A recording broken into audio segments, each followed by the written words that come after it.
Olá! Hoje a gente vai mergulhar numa prática espiritual bem específica, o Evangelho no Lar. Recebemos material, olha, de duas fontes espíritas de peso aqui do Brasil, o Instituto Espírita Allan Kardec e a FESP, Federação Espírita do Estado de São Paulo. Duas referências importantes, né?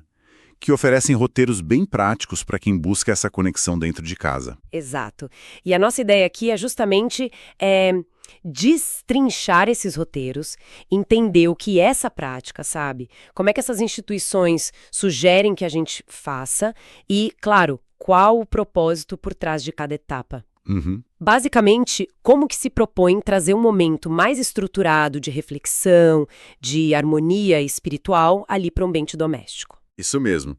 Vamos dar uma olhada nos passos recomendados, nos pontos que eles têm em comum e até nas pequenas diferenças, né? Nas nuances entre as orientações, buscando o significado mais profundo dessa prática no contexto espírita.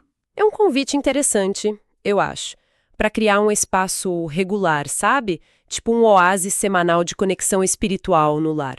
Perfeito. Então, vamos começar a desempacotar isso aí.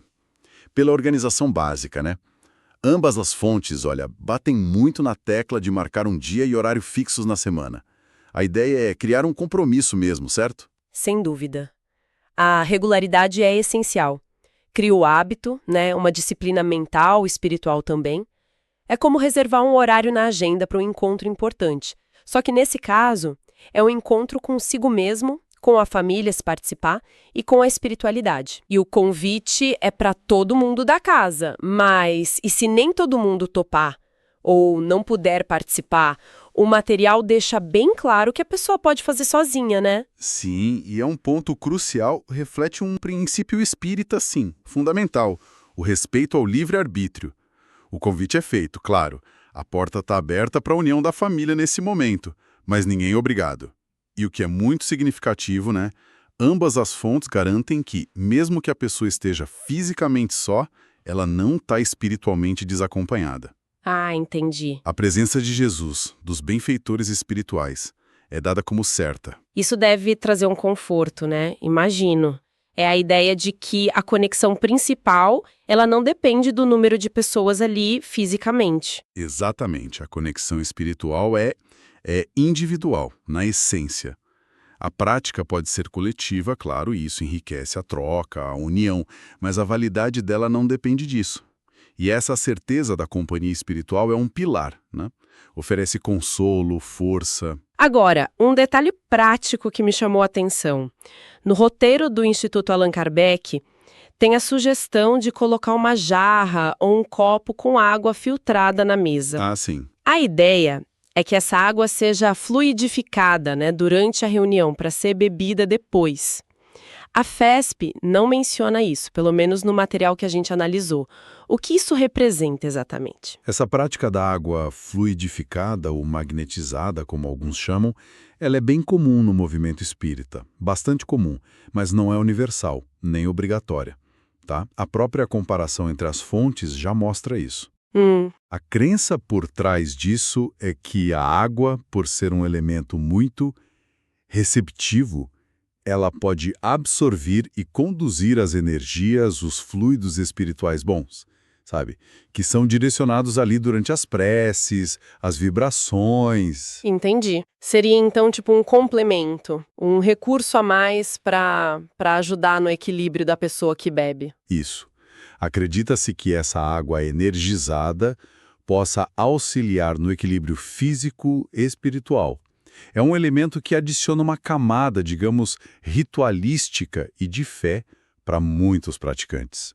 Mas a ausência na orientação da FESP mostra que não é considerado essencial para a validade do Evangelho no lar em si. Entendi. Bom, preparado o ambiente, com ou sem água, né?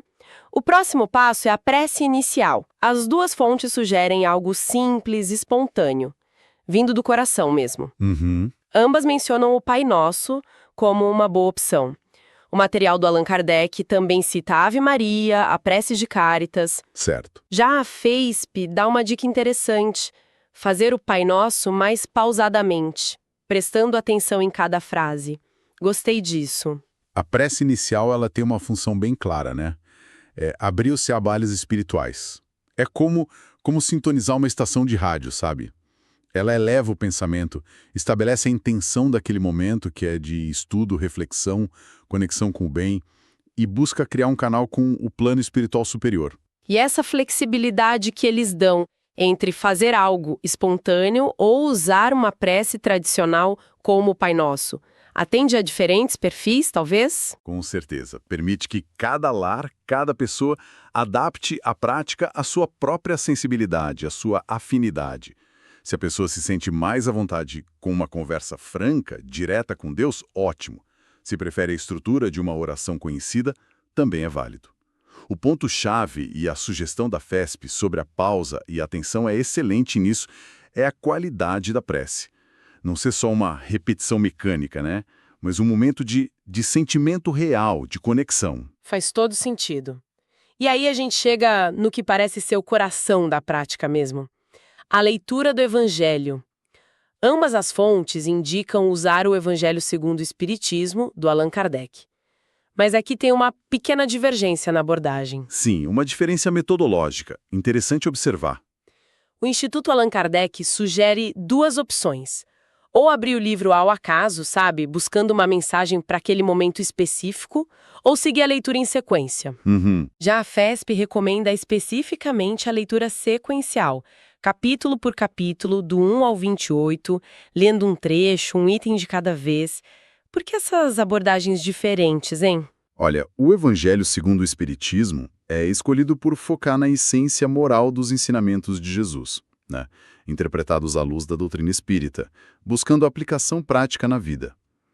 A leitura sequencial que a FESP defende, ela proporciona um estudo mais metódico, progressivo, permite acompanhar o desenvolvimento dos temas, a lógica da argumentação do Kardec, vai construindo um entendimento mais aprofundado com o tempo.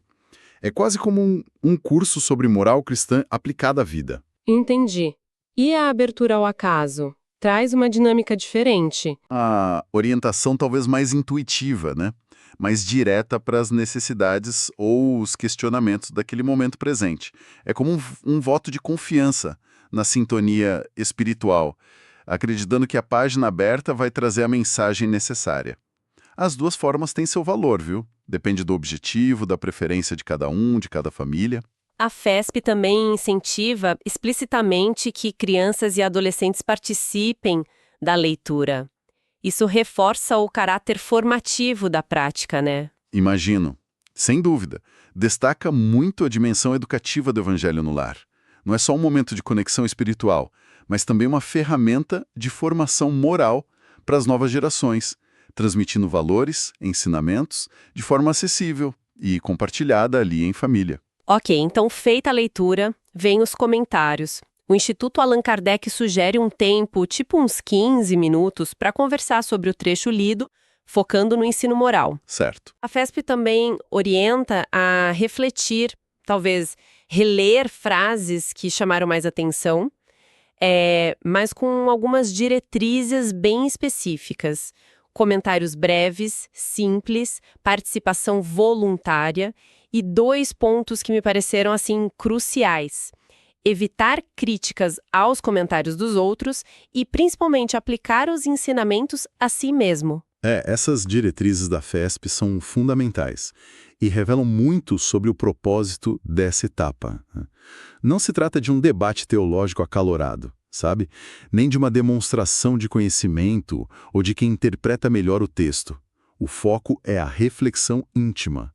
E, se for o caso, compartilhada, sobre como eu posso aplicar aquele ensinamento na minha vida, nos meus desafios, nas minhas relações. Então, a ênfase é total na autoanálise e na aplicação prática mesmo. Totalmente. Essa regra de ouro de evitar críticas e focar na autoaplicação é o que garante que o ambiente permaneça harmonioso, construtivo, voltado para o crescimento pessoal, não para o julgamento ou para a competição intelectual, entende? Transforma a leitura de um texto, mesmo que sagrado, numa ferramenta viva de autoaperfeiçoamento e de melhoria das relações familiares. É um convite constante à humildade. O que isso tem a ver comigo? Muito claro. Seguindo o roteiro, a gente chega nas vibrações. E aqui, olha, a descrição nas duas fontes é praticamente idêntica. Vibrar é definido como emitir e doar sentimentos, pensamentos de amor, tranquilidade, saúde, paz. É, na expressão que eles usam, amar em pensamento. Uma definição muito bonita, né? E direta. E essas vibrações têm destinatários específicos. A fraternidade universal, a paz na humanidade, a vivência do evangelho em todos os lares e, claro, o próprio lar e a família dos participantes, buscando união e harmonia ali dentro. O que significa exatamente vibrar nesse contexto mais amplo da filosofia espírita? As vibrações são entendidas como uma forma de ação concreta, sabe? No plano mental e espiritual. É a prática da caridade não só por atos materiais, mas também por meio dos pensamentos e sentimentos. Acredita-se que pensamentos carregados de intenção positiva, amor, paz, saúde, eles geram energias benéficas que podem ser direcionadas e podem alcançar seus destinatários, influenciando positivamente pessoas, ambientes, mesmo à distância. Então é mais do que um simples desejo. É tipo uma ação mental com potencial de ter efeito. Dentro da cosmovisão espírita, sim, reforça a ideia de interconexão entre todos os seres, né? E a nossa responsabilidade mútua. Não estamos isolados. Nossos pensamentos, nossos sentimentos, eles têm consequências e podem ser usados ativamente para o bem. É um exercício prático de fraternidade, de estender o cuidado para além das paredes do lar. Interessante essa perspectiva. Agora vamos para os pedidos e agradecimentos. Aqui também tem uma pequena variação na estrutura. O roteiro do Allan Kardec divide em duas partes. A rogativa, que é mais coletiva, né? Pedir pela harmonia do lar, pelos familiares encarnados e desencarnados, pela paz mundial. Uma estrutura bem organizada, separando o geral do particular. E depois os agradecimentos, onde entram os pedidos de amparo para preocupações mais pessoais, sentimentais, materiais, de saúde, espirituais e a gratidão também. Certo. Já a FESP, ela condensa essa parte num momento chamado segundos de silêncio. A orientação é que cada um, em silêncio, converse com Deus. Peça proteção, amparo para suas dificuldades, para as preocupações do momento. Parece mais introspectivo, né? São duas abordagens diferentes, mas para a mesma finalidade essencial. A comunicação direta, pessoal, com o plano espiritual sobre as necessidades e a gratidão. A estrutura do Allan Kardec pode ajudar quem prefere organizar mais o pensamento, direcionar as intenções de forma mais explícita, primeiro o coletivo, depois o individual. A da FESP valoriza mais o diálogo íntimo silencioso, talvez mais espontâneo, pessoal com o divino. Mas o importante é que ambas validam esse espaço para levar as preocupações, a gratidão a Deus, certo? Não é só estudo e vibração, tem espaço para prece mais pessoal também. Exatamente. Ambas reconhecem a importância de apresentar as próprias necessidades e de cultivar a gratidão dentro desse momento de conexão. É um reconhecimento da nossa condição humana que busca amparo e da importância de agradecer pelas bênçãos recebidas, percebidas ou não. E para fechar o ciclo, a prece de encerramento. Novamente, as duas fontes recomendam que seja simples e espontânea. O Allan Kardec menciona agradecer a Deus, a Jesus, aos benfeitores espirituais pela assistência ali durante a reunião. A FESP também foca no agradecimento a Deus por todo o amparo, inclusive aquele que a gente nem percebe, e volta a citar o Pai Nosso, feito com atenção como uma opção para finalizar. Prece final funciona como um selo, uma conclusão formal do trabalho espiritual realizado naquela hora. É um momento de expressar gratidão pela oportunidade da reunião, pela inspiração que pode ter surgido da leitura, dos comentários, e pela sensação da presença espiritual amiga. Marca também o retorno às atividades normais, imagino eu. Sim, ela faz essa transição de volta para a rotina cotidiana, mas idealmente com a mente e o coração renovados, né? Ou pelo menos tocados pela reflexão, pela conexão que foi estabelecida. É como fechar um parêntese sagrado que foi aberto no início, levando consigo um pouco daquela paz ou daquele insight para o resto da semana. E tem um ponto extra no material do Instituto Allan Kardec que eu achei muito forte. Uma mensagem atribuída aos espíritos Emmanuel e Meimei, psicografada pelo Chico Xavier. Ela faz uma comparação bem interessante. Sim, é uma mensagem que oferece uma perspectiva mais ampla, né? Sobre o sentido do evangelho no lar. Muito boa. Ela diz que a gente já pratica vários cultos diários sem nem se dar conta. O culto da limpeza da casa, o culto do pão que alimenta a gente, o culto do carinho que a gente troca, o da busca por segurança financeira, física, o do bem-estar material. Uhum. Só que aí vem a reflexão. A higiene externa não garante pureza interna dos pensamentos. O estômago cheio não significa espírito confortado. O carinho pode ser só apego, sem amor verdadeiro. Pois é. A segurança material é frágil, não é fortaleza da alma. E o bem-estar focado só no material pode ser ilusório. E é aí que o evangelho entraria. Essa mensagem é um convite para ir além da superfície. Ela contextualiza o evangelho no lar não como um ritual isolado, sabe? Uma hora por semana desconectada do resto da vida, mas como uma fonte de inspiração que deveria permear e qualificar todos esses outros cultos diários. Como assim qualificar? Explica melhor. A mensagem sugere que, com a perspectiva do Cristo internalizada por meio dessa prática regular de estudo, de reflexão, a limpeza começa na consciência, buscando pureza de intenções, não só de ambientes. O pão passa a ser também o do conhecimento espiritual, que nutre a alma. A segurança verdadeira se revela como harmonia moral, construída dia após dia nas nossas escolhas. O carinho se aprofunda em entendimento fraterno, em compaixão.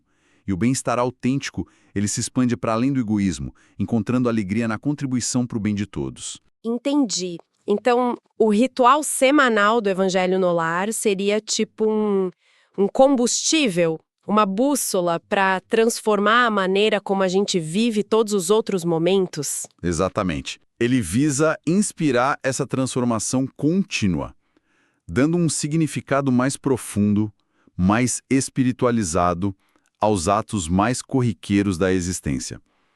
Não é só fazer o evangelho no lar, mas viver o evangelho a partir do lar em todos os aspectos da vida. Ok, bastante coisa para processar. Vamos tentar recapitular os pontos-chave que a gente explorou hoje?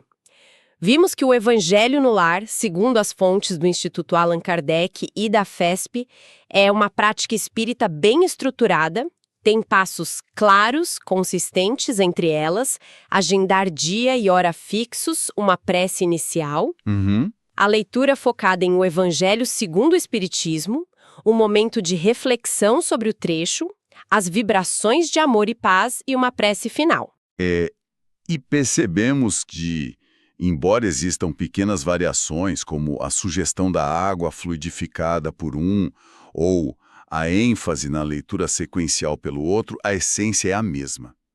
O fascinante é como essa rotina, que pode parecer simples, busca, na verdade, cultivar um ambiente doméstico de paz, de aprendizado mútuo, de conexão espiritual. Fica claro que não é só seguir um script, né? Mas usar esses passos como ferramentas.